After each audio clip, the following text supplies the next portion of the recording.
3 hours I spent in that kitchen sweating over a perfect dinner like some desperate housewife from the 50s. The chicken marsala was golden, the asparagus crisp, the wine breathing at exactly room temperature. Candles flickered across our dining room table, casting romantic shadows on the walls of our modest Massachusetts home. I should have known better. The front door slammed open at 8:30 just as I was plating the final touches. Vanessa McGrath, my wife of 7 years, stumbled through the doorway with her usual entourage of shallow friends trailing behind her like gossipy ducklings. "Oh my God, Eli, what is all this?" Vanessa's voice dripped with disgust as she surveyed my carefully prepared anniversary dinner. Her perfectly styled blonde hair caught the candlelight, but her blue eyes were cold as winter ice. "Sierra, look at this. He's trying to be romantic again." Before we dive deeper into this story, I have one small request. Please subscribe, drop a like, and tell me in the comments what city you're watching from. Sierra Martinez, Vanessa's best friend and professional enabler, let out a shrill laugh that could shatter wine glasses. "Oh, that's so desperate. Eli, honey, you know Vanessa doesn't do the whole domestic thing, right?" I stood there in my work clothes, jeans, and a flannel shirt, still smelling like sawdust from the construction site, holding a plate of food I'd spent my afternoon perfecting. The third member of their toxic trio, Tara Walsh from Vanessa's office, was already pulling out her phone to document my humiliation. "Seriously, Eli, this is pathetic," Vanessa continued, her voice getting louder and more cruel with each word. "All these candles, the fancy food, the music, you look desperate, like really, really desperate." The three women erupted in laughter, their voices echoing off the walls of our small dining room. I felt something cold settle in my chest, a familiar sensation I'd been ignoring for months. The realization that my wife didn't just dislike me, she actively enjoyed hurting me. I set the plate down carefully on the table, my hands steadier than they had any right to be. Then, one by one, I blew out each candle, the room growing darker with every breath. "You're absolutely right, Vanessa," I said, my voice quiet but carrying clearly in the sudden silence. "This is over." I walked past the three women, grabbed my jacket from the hook by the door, and stepped out into the cool October night. Behind me, I heard Vanessa's voice, uncertainty creeping in for the first time. "Eli, where are you going?"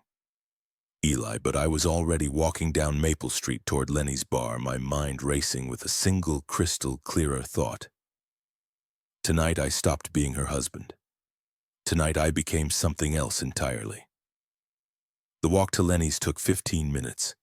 Enough time for the cold anger in my chest to crystallize into something harder, more purposeful. Lenny's bar sat on the corner of Main and Oak, a dive bar that had been serving the blue-collar workers of Millbrook, Massachusetts for 40 years. The neon sign flickered erratically, casting red and blue shadows on the cracked sidewalk. Inside, the familiar smell of beer and fried food wrapped around me like an old friend. Lenny Morrison, the owner and bartender, looked up from wiping down glasses with his perpetually stained towel. He was 60-some, gay-bearded, and had the kind of weathered face that spoke of decades listening to other people's problems. "Eli McGrath," Lenny said, his growly voice carrying a note of surprise. "Don't usually see you here on a Tuesday night. Thought you'd be home with the missus." I slid onto a bar stool and gestured for a beer. "Change of plans, Lenny, permanent change." He pulled a draft beer and set it in front of me, his sharp eyes studying my face. "That kind of night, huh?" Before I could answer, my phone buzzed with a text message, then another, then three more in rapid succession. I glanced at the screen and saw Vanessa's name lighting up with increasingly frantic messages. "Where did you go, Eli?" "Come home. We need to talk. Stop being dramatic. You're embarrassing me in front of my friends. Answer me." I turned the phone face down on the bar and took a long drink of beer. "Lenny, you ever been married?" twice, he replied with a dry chuckle. First one left me for a traveling salesman. Second one died of cancer 5 years ago. Why? Just wondering when you know it's really over. Lenny leaned against the bar, his expression growing serious. In my experience, it's not when you stop loving them, it's when you stop caring if they love you back. I nodded, feeling the truth of those words settle in my bones. My phone buzzed again, but I didn't even glance at it this time. Another beer, Lenny, and maybe some of those wings. Suddenly, I'm hungry. As Lenny moved to get my order, I heard the familiar rumble of a diesel engine outside. Through the window, I saw Mo Patterson's pickup truck pulling into the parking lot. Mo had worked on my construction crew for 8 years, and he had an uncanny ability to show up exactly when I needed him most. The door chimed as Mo walked in, his massive frame filling the doorway. At 6'4" and built like a linebacker, Mo looked intimidating until you saw his easy smile and kind eyes. He spotted me at the bar and ambled over, his work boots heavy on the wooden floor. "Well, well," Mo said, settling onto the stool next to mine. Eli McGrath drowning his sorrows on a Tuesday night. This should be interesting. Not drowning, I corrected. Planning. Mo ordered a beer and studied my face with the same intensity he used to read blueprints. Planning what exactly? I was about to answer when my phone lit up again. This time it wasn't Vanessa calling. It was a text message from an unknown number. But when I opened it, I recognized the content immediately. "Can't wait to see you tomorrow night. Same hotel, Dashby." The message was clearly meant for Vanessa. Somehow, in her panic over my sudden departure, she'd grabbed the wrong phone from our kitchen counter. My phone, which meant her phone, with all her secrets, was sitting unattended in our house. I showed the message to Mo, whose eyebrows shot up toward his hairline. "Well, I'll be damned," he muttered. "How long you think this has been going on?" "Long enough," I replied, finishing my beer and standing up. "Mo, you busy tomorrow, for you?" "My schedule just cleared. What do you need?" I pulled on my jacket and dropped a 20 on the bar. "I need to do some research and I might need a witness." As we walked toward the door, Lenny called out behind us, "Eli, whatever you're planning, make sure it's worth it." I turned back and met his eyes. "Oh, it will be. Trust me, the walk home was quiet. Mo's truck following slowly behind me as I processed what I'd learned. Vanessa was having an affair. The signs had been there for months. Late nights at the office, mysterious phone calls, new clothes and perfume. But I'd chosen to ignore them. Now, with concrete proof in my hand, I felt something I hadn't experienced in years. Clarity. Our house sat at the end of Maple Street, a modest 2-story colonial with white siding and black shutters. Vanessa's car was in the driveway, but Sierra and Tarara's vehicles were gone. The living room windows glowed with warm light, and I could see Vanessa pacing back and forth, probably wondering where I'd disappeared to. I stood on the sidewalk for a moment, looking at the house we'd bought together 5 years ago. We'd been happy then, or at least I thought we had been. Now I wondered how much of our marriage had been real and how much had been an elaborate performance. "You okay, boss?" Mo asked, rolling down his truck window. "Yeah," I said and meant it. "I'm better than okay. I'll see you tomorrow morning." As Mo drove away, I walked up the front steps and opened the door. Vanessa was waiting for me in the living room, her arms crossed and her face set in an expression of righteous anger. "Where the hell have you been?" she demanded. "You can't just walk out in the middle of dinner like that." It was rude and embarrassing. I looked at her, really looked at her, and felt nothing but cold calculation. "Where's your phone, Vanessa?" The question caught her off guard. "What, your phone? Where is it?" She glanced toward the kitchen, confusion replacing anger on her face. "It should be in my purse." "Why?" I held up my phone, showing her the text from B. Because you grabbed the wrong one when you were busy humiliating me in front of your friends. The color drained from Vanessa's face as she read the message. For a moment, she looked genuinely panicked, vulnerable in a way I hadn't seen in years. Then her expression hardened, and I watched her transform into someone I barely recognized. "Nas, it's not what you think," she said, her voice steady but her hands shaking slightly. "Really?" I walked past her into the kitchen and picked up her phone from the counter. "Then you won't mind if I take a look at this." "Eli, don't!" There was desperation in her voice now. "Please, we can talk about this." But I was already scrolling through her messages, and what I found was worse than I'd imagined. Months of conversations with someone named Brandon Hale, explicit photos, plans for secret meetings, discussions about how boring and pathetic I was, how she was only staying married to me for financial security while she figured out her next move. I set the phone down carefully on the kitchen counter and turned to face my wife. She was crying now, mascara running down her cheeks in black streaks. "How long?" I asked. "Eli, please, how long, Vanessa?" She took a shaky breath. 6 months, maybe 7. I nodded, feeling strangely calm. "And you were planning to leave me for him?" "I don't know. Maybe. I'm confused, Eli. I need time to figure things out." "Time?" I repeated. "Right." I walked to the closet and pulled out a suitcase, setting it on the coffee table in front of her. "What are you doing?" she asked. "Saving you the trouble of figuring things out," I replied. "Pack your things, Vanessa, tonight. You can't kick me out. This is my house, too." I smiled then, the first genuine smile I'd felt all evening. "Actually, I can see the house is in my name only, remember? You insisted on keeping your maiden name and separate finances because you valued your independence. Well, congratulations. You're about to get all the independence you can handle." The next morning dawned gray and cold. Typical October weather for Massachusetts. I woke up alone for the first time in 7 years, and instead of feeling lonely, I felt liberated. Vanessa had packed a bag and left around midnight, muttering about staying with Sierra until we could work things out. There wouldn't be any working things out, not anymore. I made coffee and sat at the kitchen table with Vanessa's phone, scrolling through months of betrayal. The messages painted a clear picture of a woman who viewed her marriage as a convenience and her husband as a joke. But they also revealed something else.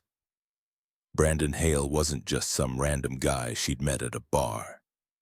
He was a local entrepreneur, the kind of flashy businessman who drove expensive cars and threw his money around to impress people.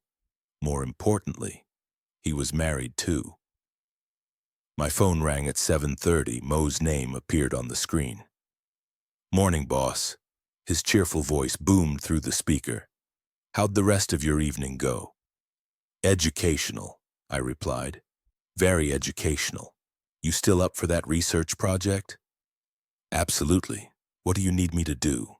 "Meet me at the diner on Route 9 in an hour." "And Mo, bring your camera." The Route 9 diner was a classic Massachusetts establishment, complete with red vinyl booths and a waitress named Dolores, who'd been serving coffee and attitude for 30 years. I arrived first and claimed a corner booth where we could talk without being overheard. Mo showed up 10 minutes later, sliding his bulk into the seat across from me. "All right, Eli, lay it on me. What exactly are we dealing with here?" I filled him in on everything. The affair, the cruel messages, Vanessa's plan to string me along while she figured out her next move. Mo listened without interruption, his expression growing darker with each detail. "Jesus, Eli," he said when I finished. "You never liked Vanessa much, but this is cold even for her." "It gets worse," I said, showing him some of the messages on her phone. "Look at this one from last week." Mo read aloud. "Eli's working late again on that stupid renovation project. Perfect timing for us. He's so clueless. I almost feel bad for him." Almost. Mo looked up, his jaw tight. What a piece of work. And this Brandon guy, I continued, he's not just some innocent victim. Look at these messages. He knows I exist, knows Vanessa's married, and he's actively encouraging her to leave me. I showed Mo a particularly damning exchange where Brandon suggested ways Vanessa could hide money from me, and recommended a divorce lawyer who specialized in maximizing settlements for women. So what's the plan? Mo asked. Before I could answer, my attention was caught by a familiar voice from the booth behind us. I turned slightly and saw Mrs. Eleanor Kittredge, my 70-something neighbor, holding court with two other elderly women. Mrs. Kittredge had lived on Maple Street for 40 years and knew everyone's business better than they knew it themselves. I saw that McGrath girl coming home at all hours last night, she was saying in her carrying whisper. Had a suitcase with her, too. And earlier in the evening there was quite the commotion at their house. Raised voices, doors slamming. I caught Mo's eye and nodded toward Mrs. Kittredge. He grinned and nodded back. In a town like Millbrook, information was currency, and Mrs. Kittredge was the Federal Reserve. "Excuse me, Mrs. Kittredge," I said, turning around in my seat. I couldn't help but overhear.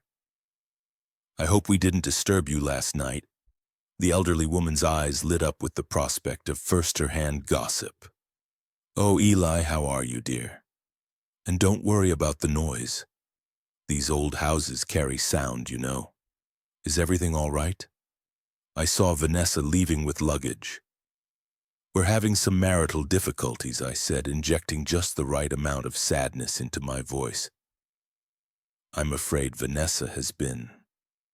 well, let's just say she's been spending time with someone else." Mrs. Kittredge's companions leaned forward eagerly. This was premium gossip material. "Oh my," Mrs. Kittredge said, her voice full of sympathy. "I'm so sorry to hear that, Eli. You're such a good man. Always so polite, always taking care of that house. Vanessa doesn't know how lucky she is." Was I corrected gently? How lucky she was. I spent another 10 minutes carefully planting seeds of information with Mrs. Kittredge and her friends. By the time Mo and I left the diner, I knew that half of Millbrook would know about Vanessa's affair by dinner time. In a small town, reputation was everything, and Vanessa's was about to take a serious hit. "Phase 1 complete," I told Mo as we walked to our trucks. "Now for Phase 2, which is we're going to pay Mr. Brandon Hale a visit." According to the information I'd gleaned from Vanessa's phone, Brandon owned a small tech consulting company called Hale Innovations.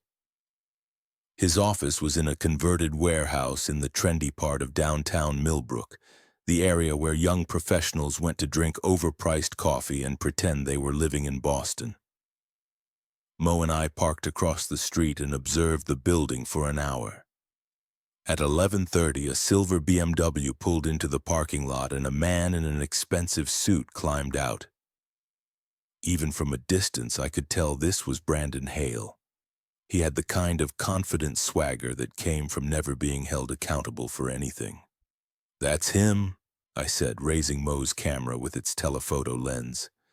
"Let's see what Mr. Hale's day looks like." For the next 3 hours, we documented Brandon's routine. He spent most of his time in his office, but he also made several trips to his car to take phone calls. During one of these calls, Mo managed to capture clear photos of Brandon laughing and gesturing animatedly, obviously having a good time. "Think he's talking to Vanessa?" Mo asked. "Probably. Look at the timestamps on these messages. She usually calls him around noon." At 2 hours, Brandon emerged from his office again, but this time he wasn't alone. A woman in a business suit walked with him to his car and they embraced before she got into a red Honda Civic and drove away. "Well, well," Mo murmured, snapping photos. "Looks like our boy Brandon might be playing the field." I smiled grimly. Or maybe that's his wife. A quick internet search on my phone confirmed my suspicion. Brandon Hale was indeed married to Jennifer Hale, a real estate agent who drove a red Honda Civic. According to her company website, she specialized in luxury properties and had been married to Brandon for 3 years. This just keeps getting better, I said, showing Mo the website. Brandon's not just cheating with my wife, he's cheating on his wife with my wife. So what now? I checked my watch. It was almost 3:00, which meant Vanessa would be getting off work soon. According to her messages with Brandon, they had plans to meet at the Riverside Hotel at 4:30. Now we go to the hotel, I said, and we get some evidence that even Vanessa can't deny. The Riverside Hotel was a mid-range establishment on the outskirts of Millbrook, the kind of place that catered to traveling businessmen and people having affairs. Mo and I positioned ourselves in the parking lot with a clear view of the entrance. Vanessa arrived first at exactly 4:25. She'd changed out of her work clothes into a blue dress I'd bought her for her birthday last year. The irony wasn't lost on me. Brandon showed up 10 minutes later in his BMW, and I watched through the camera lens as he and my wife embraced in the parking lot before walking into the hotel together. Got it, Mo said, lowering the camera. Clear shots of both of them entering the hotel together, time-stamped and everything. I felt a strange sense of satisfaction as I watched the hotel entrance. For months I'd been the fool, the clueless husband who didn't know what was happening in his own marriage. But now I had evidence, and evidence was power. "What's next, boss?" Mo asked. I started the truck and pulled out of the parking lot. Next we go back to Lenny's. I need to think, and I think better with a beer in my hand. Lenny's was busier in the afternoon, filled with construction workers and other blue-collar guys getting off their shifts. The familiar atmosphere of honest work and honest conversation felt like a balm after the sleazy hotel parking lot. Lenny looked up as Mo and I claimed our usual spots at the bar. "Back again, Eli. This is becoming a habit. A temporary one," I assured him. "Lenny, you know most of the business owners in town, right?" "Been here 40 years, he replied, pulling 2 beers. "I know everybody who matters and most who don't. Why?" "What do you know about Brandon Hale? Runs a tech company downtown." Lenny's expression soured. "Hale? He's a piece of work. Came in here once about 2 years ago, acting like he owned the place. Complained about the beer, the food, the music. Made some comment about how this place was everything wrong with small-town America." "Sounds charming," Mo muttered. "Gets better," Lenny continued. "He tried to hit on Sarah Martinez, you know. Sierra's younger sister who works at the bank. This was before he was married, mind you, but still. Kid was barely 21 and he was pushing 30. Sarah shut him down hard and he got nasty about it. Called her a small-town nobody who didn't know a good opportunity when she saw it." I filed this information away. Brandon Hale was exactly the kind of arrogant predator I'd expected him to be. "Why the interest?" Lenny asked. "He's been sleeping with my wife." Lenny sat down the glass he'd been cleaning and studied my face. "I'm sorry to hear that, Eli. That's rough." "It's about to get rougher," I said. "For him." As if summoned by our conversation, the door to Lenny's opened and Sierra Martinez walked in. She looked around the bar nervously before approaching us. "Eli," she said, her voice uncertain. "Can I talk to you?" I gestured to an empty stool. "Sure, Sierra." "What's on your mind?" She climbed onto the stool and ordered a white wine, which looked ridiculous in the dive bar setting. "It's about Vanessa. She's staying at my place and she's pretty upset about what happened last night. I bet she is. She says you threw her out of the house, that you went crazy and started making accusations." I pulled out my phone and showed Sierra the text message from Brandon that had started everything. Her face went pale as she read it. "Oh," she said quietly. "Yeah, oh." I put the phone away. "Sierra, how long have you known about the affair?" She squirmed on her stool, avoiding my eyes. "I don't know what you mean. Come on, Sierra, you're Vanessa's best friend. You go everywhere together, tell each other everything. You knew. Finally, she nodded. A few months, but Eli, she's confused. She doesn't know what she wants. She wants Brandon Hale, I said flatly. She's made that pretty clear. Maybe. But no buts, Sierra. She made her choice. Now she gets to live with the consequences. Sierra finished her wine quickly and stood up. Vanessa's right about you, Eli. You are vindictive. No, I replied calmly. I'm just done being the fool. After Sierra left, Mo turned to me with a grin.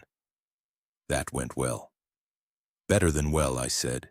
Now I know for sure that Sierra was complicit in the whole thing. That's useful information.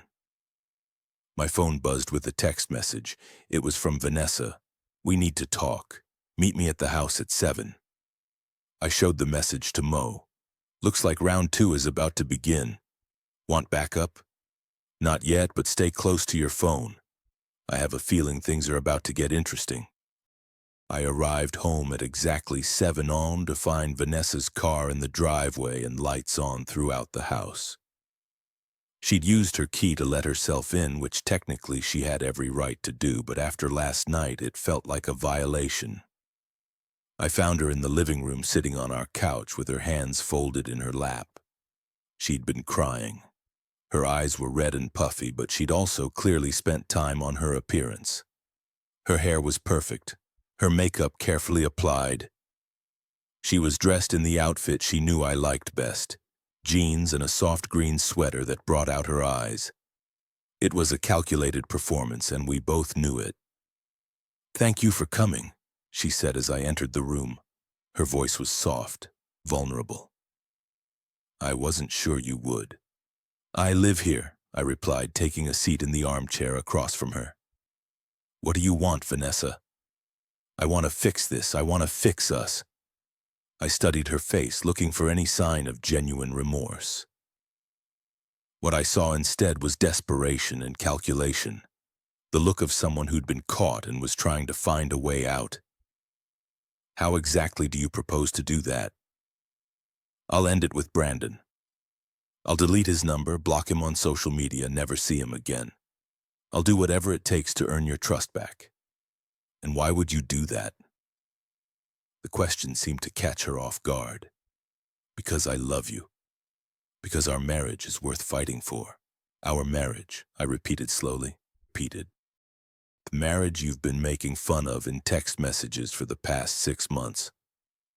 The same marriage you described as boring and suffocating to your boyfriend." Vanessa's carefully composed expression cracked slightly. "You read all of them?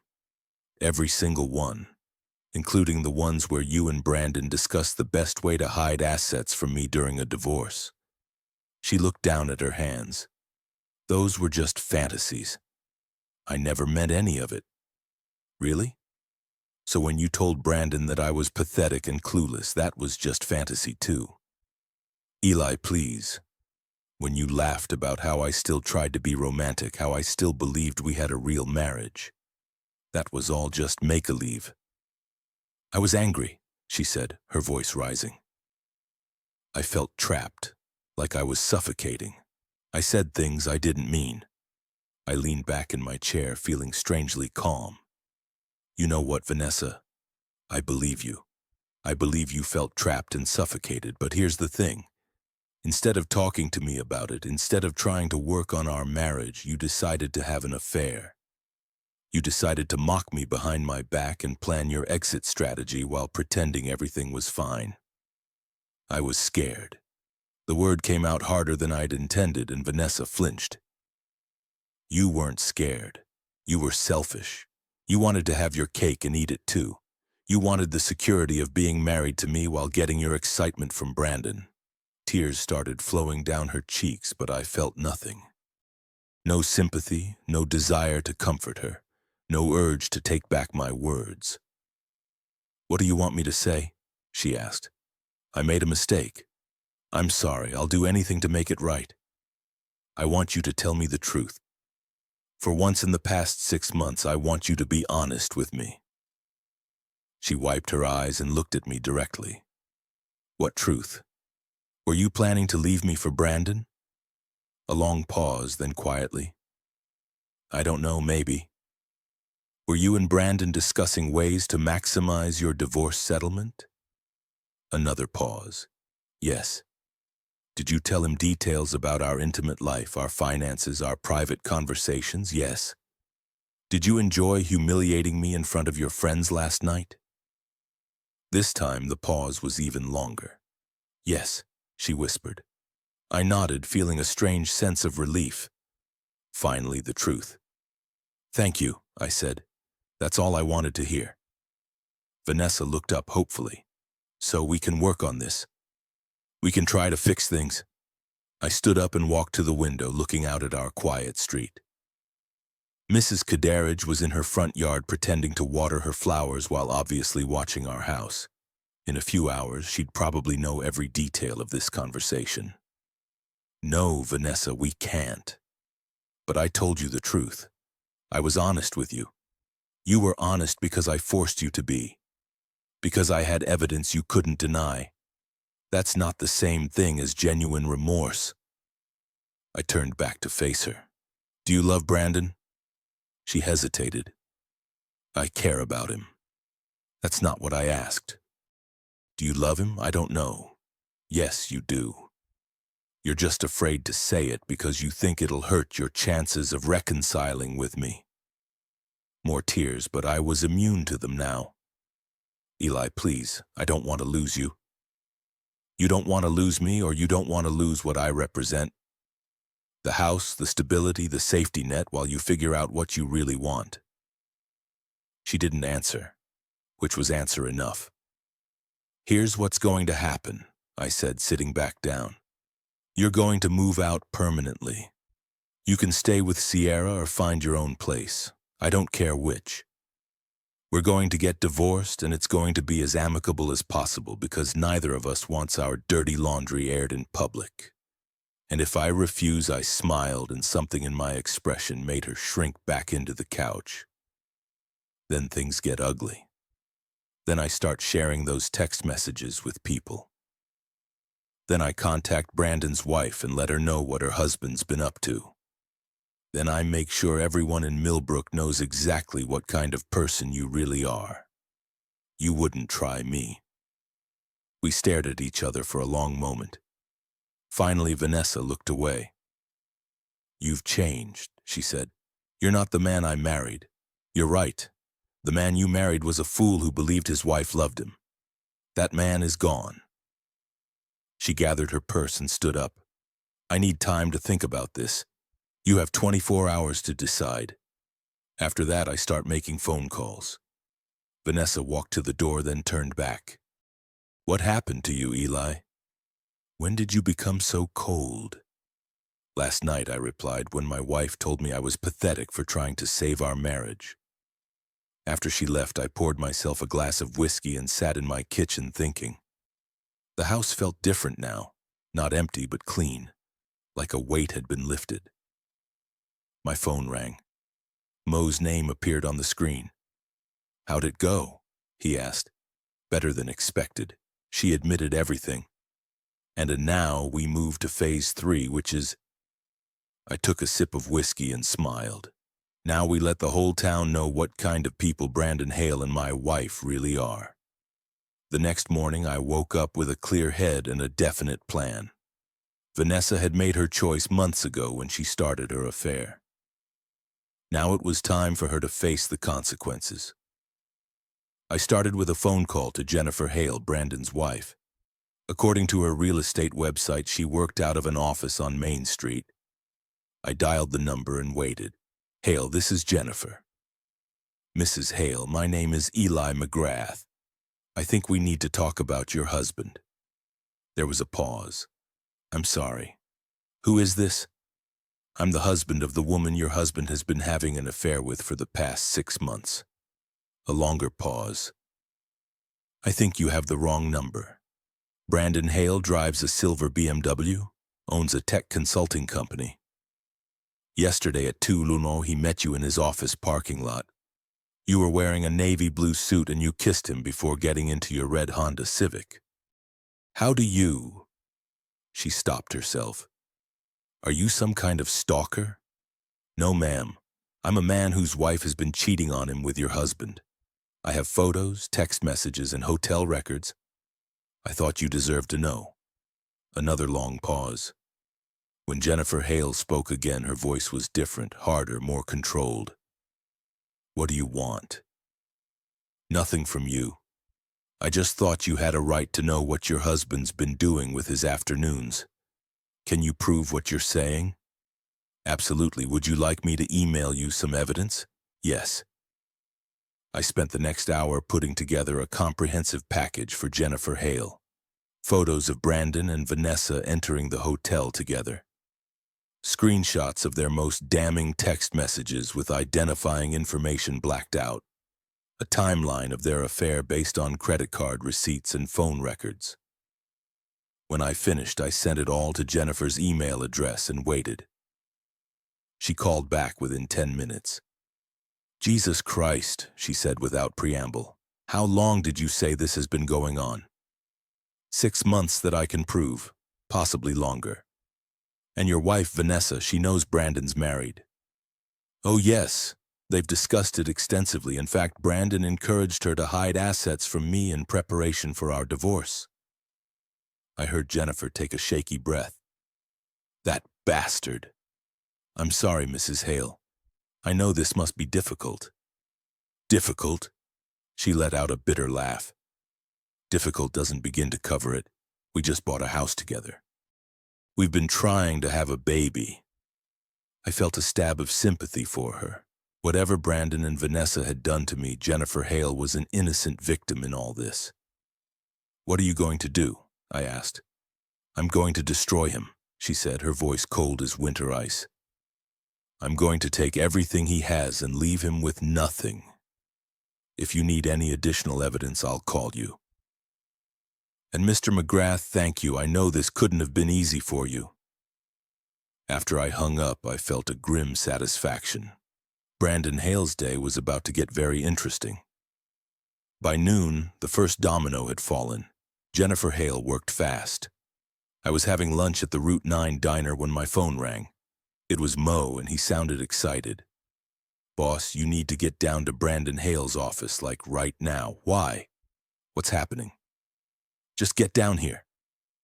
Trust me, you don't want to miss this. I drove to downtown Millbrook and parked across from Hale Innovations. Mo was waiting in his truck, a huge grin on his face.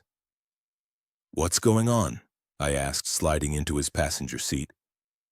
Jennifer Hale showed up about 20 minutes ago, Mo said, handing me a pair of binoculars. She's in there right now, and from the sound of it, she's not happy.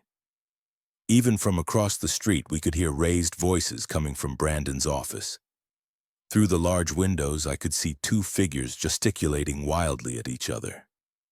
She brought back up too, Mo added, pointing to a black sedan parked near the building entrance. That's our divorce lawyer, guy named Peterson. I looked him up. He's got a reputation for being ruthless.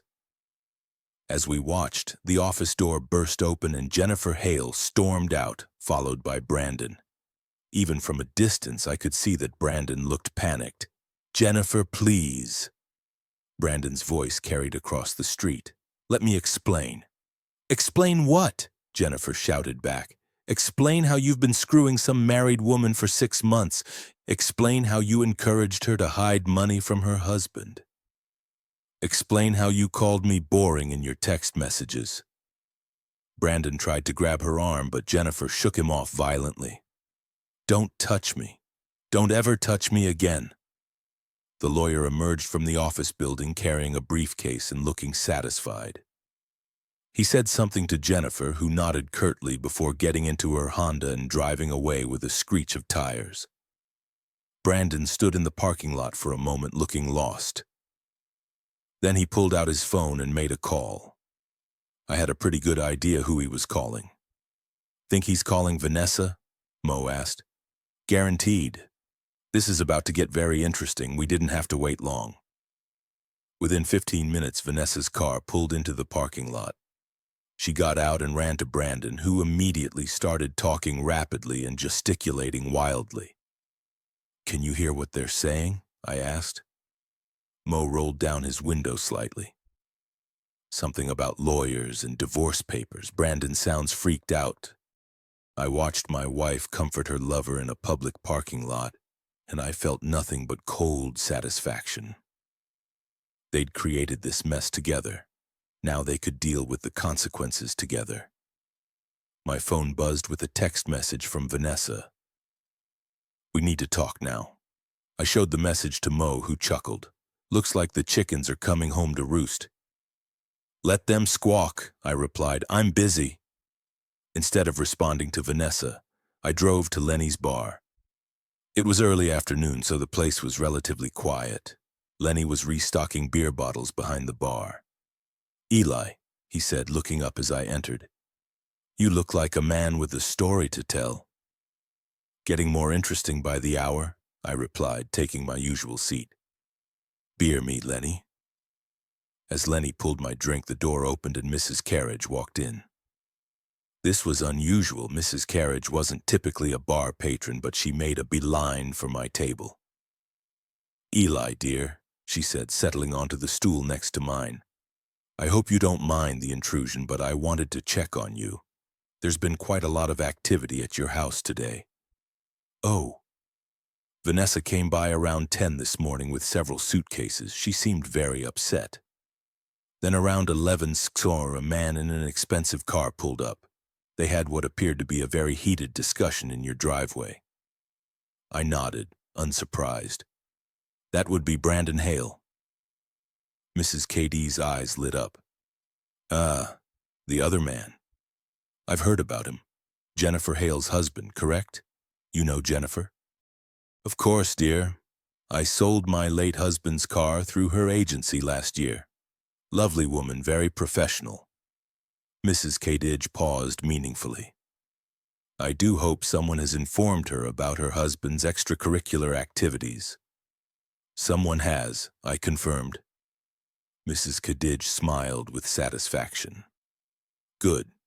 A woman has a right to know when her husband is making a fool of her. She ordered a sherry, which seemed to surprise Lenny, and settled in for a proper gossip session. Now, Eli, I don't want to pry, but the whole neighborhood is talking. Is it true that Vanessa has been carrying on with this Brandon fellow for months? It's true, and you found out through text messages, among other things. Mrs. Carriage shook her head sadly. These young women today have no sense of discretion. In my day, if you were going to have an affair, you at least had the courtesy to be subtle about it. Lenny snorted. Eleanor, are you advocating for adultery? I'm advocating for common sense, she replied primly. If you're going to destroy your marriage, don't be stupid about it. My phone rang. Vanessa again. I declined the call. Not taking calls from the Ms. Lenny asked. Ex-miss, I corrected. And no, she made her choices. Now she gets to live with them. Mrs. Kadidge raised her sherry glass. To consequences, then. To consequences? I agreed, raising my beer. We were interrupted by the entrance of Sierra Martinez, who looked frazzled and angry. She spotted me at the bar and marched over. Eli, what the hell did you do? I'm going to need you to be more specific, Sierra. You know damn well what I'm talking about. Vanessa is hysterical. Brandon's wife showed up at his office with a lawyer. Their whole lives are falling apart. Gee, that's terrible, I said, taking a sip of beer. Really breaks my heart. This is your fault. You could have handled this privately, but instead you decided to destroy them publicly. Mrs. Carriage cleared her throat delicately. Excuse me, dear, but didn't they destroy themselves? Eli didn't force them to have an affair. Sierra whirled on the elderly woman. This is none of your business. On the contrary, Mrs. Carriage replied coolly. When people conduct their affairs, literally in public view, it becomes everyone's business. Vanessa and this Brandon fellow made their choices. They're simply facing the natural consequences. Natural consequences? Sierra's voice was getting shrill. Eli deliberately set out to ruin them. No, I said, standing up. Vanessa and Brandon set out to ruin my marriage. I just made sure they didn't get away with it. You're being vindictive, I'm being honest. For the first time in months, everyone involved is dealing with the truth instead of lies and deception. Sierra looked like she wanted to say more, but Lenny stepped forward. At 6'2" and built like a linebacker, he could be intimidating when he wanted to be. Sierra, he said quietly, I think you should leave. She looked around the bar, realized she had no support, and stormed out. Through the window, I watched her get into her car and speed away. Well, Mrs. Kadaridge said mildly, that was unpleasant. My phone buzzed again. This time it was a text from an unknown number. This is Brandon Hale. We need to talk, Manto Man. I showed the message to Lenny and Mrs. Carriage. Oh, this should be good, Lenny said.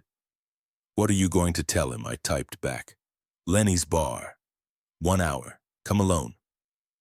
You sure about this? Lenny asked. Absolutely, it's time, mister. Hale and I had a proper conversation. Mrs. Carriage finished her sherry and stood up. Well, this has been most entertaining, but I should get home. Eli, dear, do be careful. Desperate men do stupid things. Don't worry, Mrs. Kitage, I can handle Brandon Hale. After she left, Lenny and I spent the next hour preparing for Brandon's arrival. Lenny made sure the security cameras were working properly, and I called Mo to let him know what was happening. Want me to come down? Mo asked. Not yet, but stay close to your phone. At exactly 4:00, Brandon Hale walked into Lenny's bar. He looked like hell. His expensive suit was wrinkled, his hair disheveled, and his face showed the strain of a very bad day. He spotted me at the bar and walked over, trying to project confidence, but failing miserably. Eli McGrath, he said, extending his hand. We haven't been properly introduced. I looked at his outstretched hand, but didn't take it. No, we haven't. But I feel like I know you pretty well. Vanessa's shared a lot of details about your relationship. Brandon's hand dropped to his side. Look, I know the situation is complicated, I interrupted. That's an interesting word choice. I would have gone with screwed up myself. Brandon glanced around the bar nervously. There were only a few other patrons, all of whom were studiously ignoring our conversation. Can we talk privately? He asked. We are talking privately. Lenny here is the soul of discretion, aren't you, Lenny? Haven't heard a word, Lenny confirmed, polishing a glass. Brandon sat down on the stool next to mine, uninvited. Okay, look, I know you're angry, I get it. If I were in your position, I'd be angry too. Would you? That's fascinating. Tell me, Brandon, what exactly would you be angry about? About the affair? About Vanessa and me? Just the affair. Not the months of lies, not the cruel messages making fun of me, not the financial planning to screw me over in a divorce. Brandon's face went pale. She told you about that? She didn't have to. I read your text messages, all of them. Jesus. Brandon ran his hands through his hair. Okay? Yes. We said some things we shouldn't have. We got carried away. Carried away? I repeated. Is that what you call plotting to defraud me? It wasn't fraud, it was just relationship advice. I turned to face him fully. Brandon, let me ask you something. Did you know I existed when you started sleeping with my wife? Yes, but did you encourage her to lie to me about where she was and what she was doing?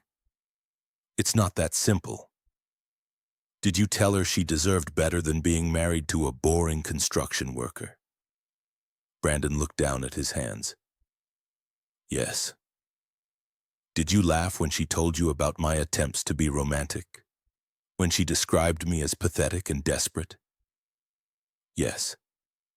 Then you know exactly why I'm not interested in your explanations or excuses. Brandon looked up, desperation creeping into his voice. What do you want? Money? I can pay you. Just name your price. The offer hung in the air between us. Lenny stopped polishing his glass and looked at me expectantly. "You think this is about money?" I asked. "Isn't it? Isn't that what this whole thing is about? You want to make us pay?" I smiled, and something in my expression made Brandon shrink back. "Oh, Brandon, you still don't get it, do you? This isn't about money, this is about consequences. You and Vanessa thought you were so clever, so much smarter than the boring husband who didn't know what was happening in his own marriage. You thought you could have your fun and then discard me like yesterday's garbage. That's not. But here's the thing about underestimating people, Brandon. Sometimes they surprise you." I stood up and dropped a 20 on the bar. "Your wife Jennifer seems like a nice woman, smart too. I bet she's going to take you for everything you're worth in the divorce." "You bastard," Brandon said, his composure finally cracking. "You destroyed my marriage. No, you destroyed your marriage. I just made sure your wife found out about it." Brandon stood up too, his hands clenched into fists. "You think you're so clever, don't you? Well, here's some news for you. Vanessa never loved you. She told me so herself. She said you were boring and pathetic and that she only stayed married to you for security." The words were meant to hurt, but they bounced off me like water off glass. "I know," I said calmly. "She told me the same thing last night." Brandon's face showed confusion. "Then why?" "Because it doesn't matter anymore, Brandon. Vanessa stopped being my wife the moment she decided to have an affair with you. Everything that's happened since then has just been cleanup." I walked toward the door, then turned back. "Oh, and Brandon, you might want to check your business accounts. I hear Jennifer's lawyer is very thorough." As I left the bar, I could hear Brandon behind me, his voice rising in panic. "What does that mean? What did you tell her?" But I was already gone, walking out into the cool October afternoon with a spring in my step. Phase 3 was complete. Time for the grand finale. The next morning brought news that exceeded even my expectations. I was having coffee in my kitchen when Mo called, barely able to contain his excitement. "Boss, you're not going to believe what happened overnight. Try me. Brandon Hale's business is finished. Jennifer's lawyer got an emergency injunction freezing all his assets pending their divorce proceedings. Apparently, Brandon had been using company funds for his affair. Hotel rooms, expensive dinners, gifts for Vanessa, Jennifer's claiming marital fraud. I nearly choked on my coffee. Seriously, gets better. Word is that Jennifer found out Brandon took out a loan against their house to expand his business, but instead of using it for legitimate expenses, he spent a chunk of it on his affair. We're talking about tens of thousands of dollars. Holy yeah. And here's the kicker. Vanessa's name is on some of the receipts. Jennifer's lawyer is going after her too, claiming she was complicit in the fraud." I sat down my coffee cup, stunned. I'd wanted to expose the affair and humiliate them both, but this was beyond anything I'd imagined. "Where did you hear all this?" "Mrs. KD called me this morning. Apparently Jennifer Hale called her last night asking about Brandon's character. Your neighbor lady gave quite the earful about what she'd observed." I had to smile. Mrs. Carriage was turning out to be a valuable ally. "There's more," Mo continued. "Sierra Martinez showed up at your house about an hour ago. She looked pretty upset. Vanessa was with her and they were loading more stuff into Sierra's car. Moving out completely. Looks like it. And boss, Vanessa looked terrible. Like she hadn't slept in days." After Mo hung up, I sat in my kitchen processing this information. In less than 48 hours, Brandon and Vanessa's affair had gone from a secret betrayal to a public scandal with potential criminal implications. The speed of their downfall was almost breathtaking. My phone rang. It was Jennifer Hale. "Mr. McGrath, I hope you don't mind me calling. I wanted to update you on what's happening." "Not at all, Mrs. Hale. I hear things are moving quickly, very quickly." My lawyer discovered that Brandon has been systematically stealing from our joint accounts in his business to fund his affair with your wife. We're talking about over 60,000. I whistled low. That's serious money. It gets worse. Some of the charges were for expensive jewelry and clothing that he gave to Vanessa. Legally, she could be considered an accessory to fraud. What does that mean for her? At minimum, she'll have to return everything or pay its value. At worst, she could face criminal charges if the district attorney decides to prosecute. I felt a strange mix of satisfaction and concern. I'd wanted Vanessa to face consequences for her betrayal, but criminal charges seemed extreme. Mrs. Hale, I appreciate you keeping me informed. But why are you telling me this? Because I want you to know that I don't blame you for any of this. You were a victim too. And because I wanted to ask you a favor. What kind of favor? I know this is awkward, but I'd like to meet with you in person. There are some things about Brandon and Vanessa that I think you should know. We agreed to meet at a coffee shop in the next town over, away from Millbrook's gossip network. Jennifer Hale turned out to be a composed, intelligent woman in her early 30s with auburn hair and green eyes. She looked tired but determined. "Thank you for meeting me," she said as we settled into a corner booth. "I know this situation is uncomfortable for both of us. How are you holding up?" "Better than I expected, actually. The shock is wearing off and now I'm just angry." She took a sip of her coffee. "I've been married to Brandon for 3 years, and apparently I never knew him at all." "What do you mean?" Jennifer reached into her purse and pulled out a manila folder. "After you called me yesterday, I did some digging. Brandon's been lying about more than just the affair." She opened the folder and showed me bank statements, credit reports, and business documents. "His company is failing.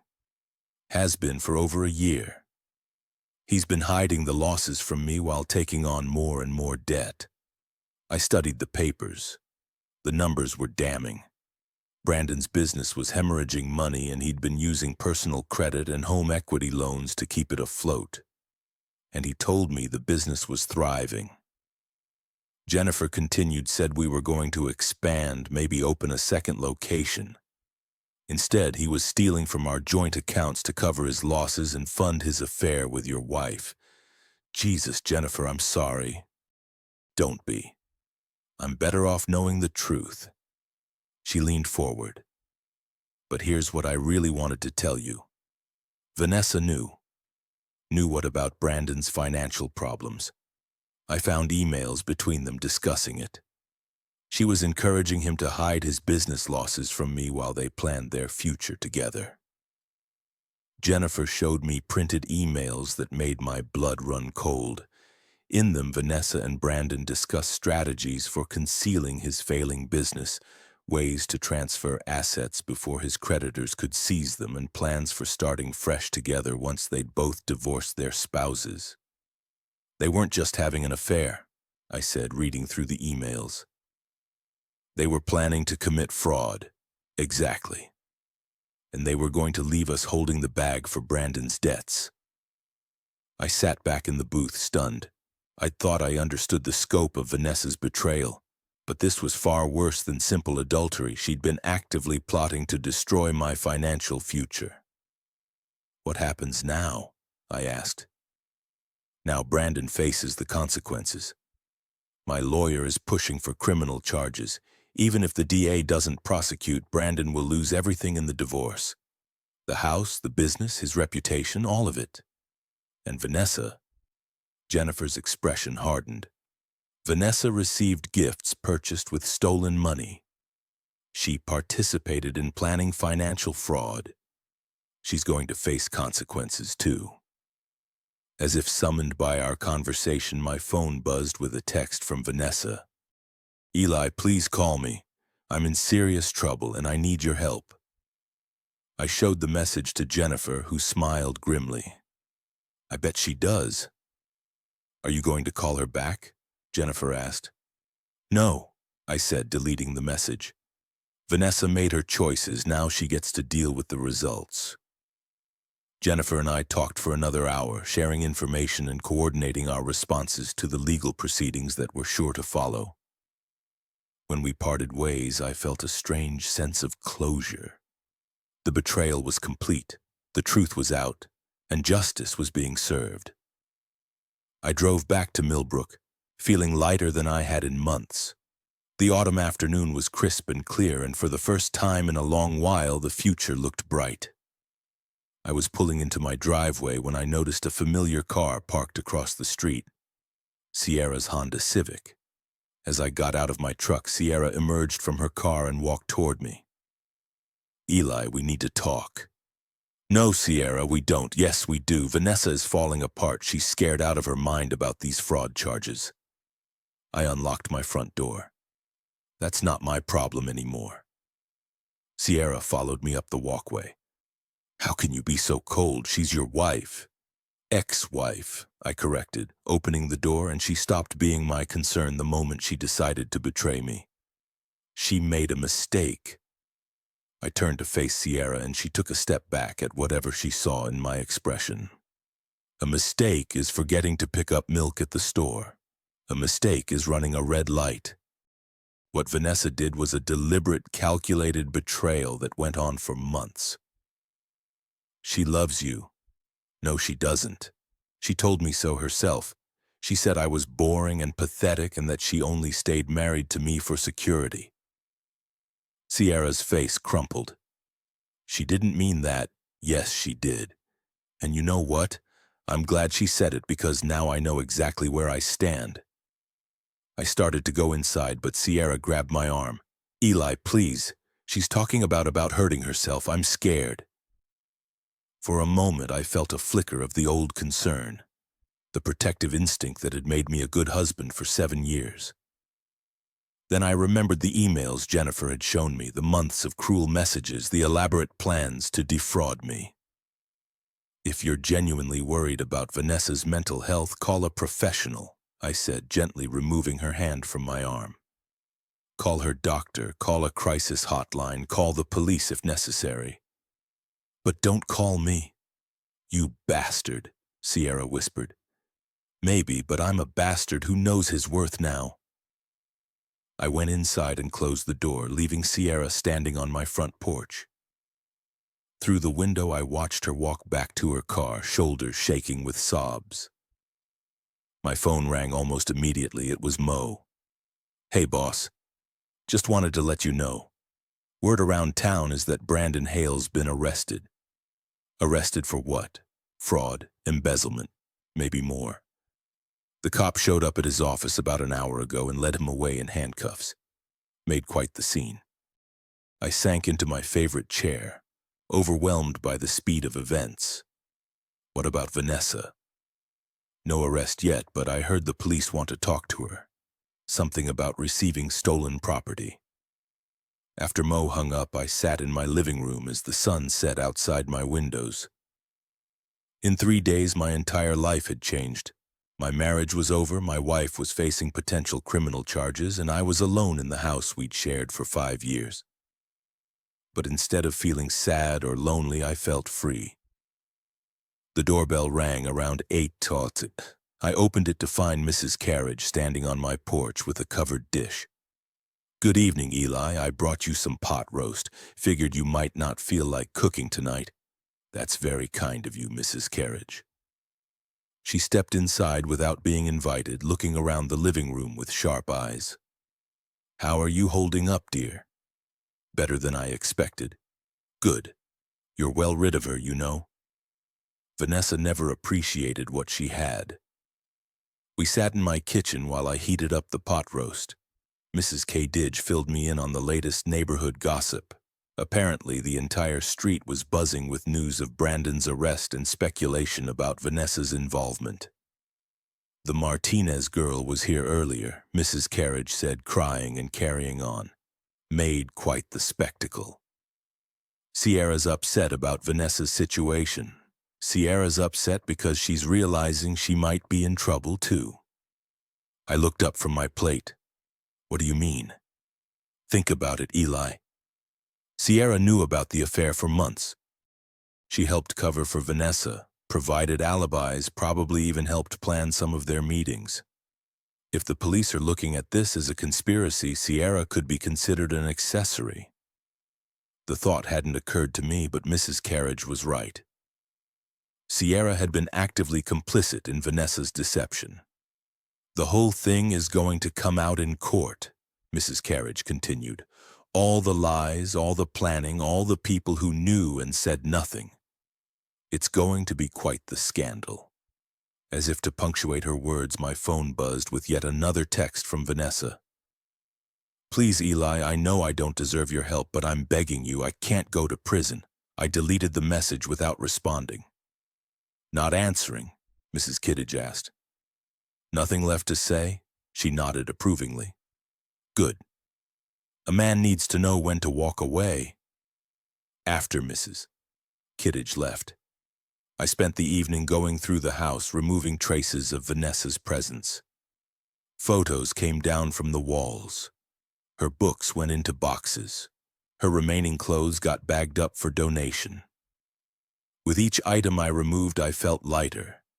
By the time I went to bed, the house felt like mine again. The next morning brought the final act of this drama. I was having coffee and reading the local newspaper, which featured Brandon's arrest on the front page, when there was a knock at my door. I opened it to find 2 police officers standing on my porch. "Mr. McGrath, I'm Detective Sarah Collins, and this is Officer Martinez. We'd like to ask you some questions about your wife's relationship with Brandon Hale." I invited them in and spent the next 2 hours providing a detailed account of everything I knew. I showed them the text messages, the emails Jennifer had shared with me, and the timeline of events I'd documented. "This is very helpful, Mr. McGrath," Detective Collins said as they prepared to leave. "I have to ask, are you planning to reconcile with your wife?" "Absolutely not." "Good, because I should warn you, this case is going to get messy. There will probably be media attention, and your personal life is going to become very public, I understand." After the police left, I called my lawyer to discuss divorce proceedings. Then I called my boss to let him know I might need some time off to deal with legal matters. Finally, I called Mo. "It's over." I told him the investigation, everything. The marriage, the lies, all of it. "The police have everything they need. Vanessa's going to be arrested, and I'm filing for divorce. How do you feel about it?" I looked around my quiet house, sunlight streaming through the windows, and realized I felt something I hadn't experienced in months. Peace. "Oh, I feel free, Mo. For the first time in years, I feel completely free." That afternoon, I was working in my garage when I heard a car pull into the driveway. I looked up to see a police cruiser, and my heart sank as I realized what was happening. Through my kitchen window, I watched as Detective Collins knocked on what used to be Vanessa's door. When there was no answer, she tried calling. Finally, she left a card wedged in the doorframe. My phone rang a few minutes later. It was Detective Collins. "Mr. McGrath, do you know where your wife is currently staying with Sierra Martinez on Oak Street? But Detective, she's not my wife anymore, not in any way that matters, I understand. We'll find her." An hour later, the news was all over town. Vanessa McGrath had been arrested on charges of conspiracy to commit fraud and receiving stolen property. Sierra Martinez had been arrested as an accessory after the fact. I heard about it from Mrs. Carriage, who called me with barely contained excitement. "They got them both, Eli. Vanessa and Sierra led away in handcuffs, just like Brandon. The whole neighborhood saw it. I should have felt triumphant. This was what I'd wanted.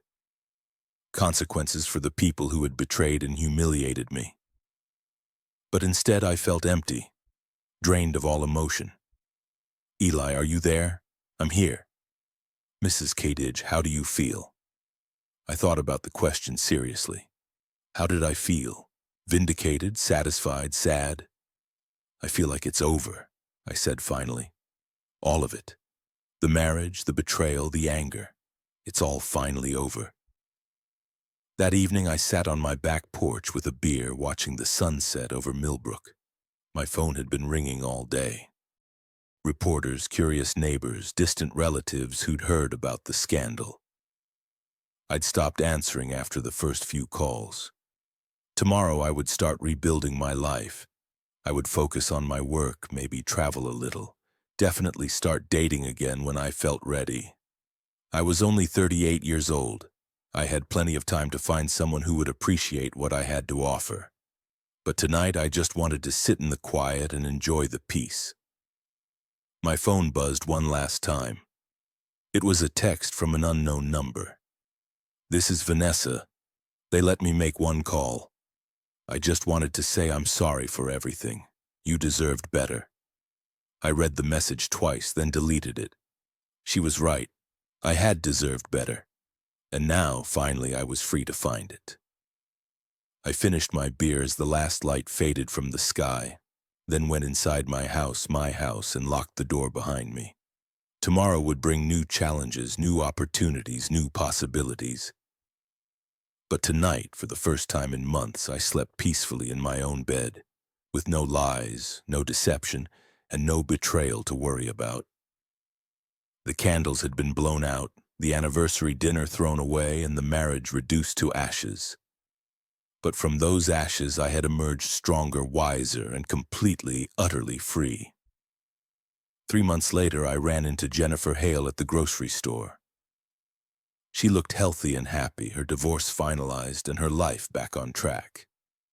"Eli," she said, genuinely pleased to see me. "How are you doing?" "Good," I said and meant it. "Really good. How about you?" "Excellent. I got the house. Brandon's in prison for 2 years and I'm rebuilding my business." She paused. "I heard about Vanessa's sentencing. Vanessa had received 18 months in prison and 5 years probation. Sierra got 6 months in community service. Both women had been required to pay substantial restitution." "It's behind me now," I said. "Good for you. You know, Eli, I always wondered, do you regret exposing the affair? Some people might have just quietly divorced and moved on." I thought about her question as I loaded groceries into my truck. Did I regret it? Did I regret the public scandal, the criminal charges, the complete destruction of my ex-wife's life? "No," I said finally. "I don't regret it at all. They made their choices and they faced the consequences. That's how the world should work." Jennifer smiled. I couldn't agree more. As I drove home through the streets of Millbrook, I reflected on how much had changed. The house on Maple Street was mine alone now, painted and renovated to my taste. I'd started dating a teacher named Rebecca who appreciated my cooking and never made me feel desperate for trying to be romantic. Ms. Kittredge still brought me gossip and casseroles. Mo still worked on my crew and made me laugh. And Lenny still served me beer and listened to my stories. Life was good. Life was honest. Life was mine. I pulled into my driveway and sat for a moment, looking at my house with its fresh paint and new shutters. 7 months ago, I'd been a fool who believed his wife loved him. Now I was a man who knew his worth and wouldn't settle for less than he deserved. The transformation had been painful, but it had been worth it. I got out of my truck and walked up to my front door, keys jingling in my hand. Inside, Rebecca was waiting with dinner and a smile, ready to share her day and listen to mine. The candlelight had been canceled, but something much better had taken its place, something real,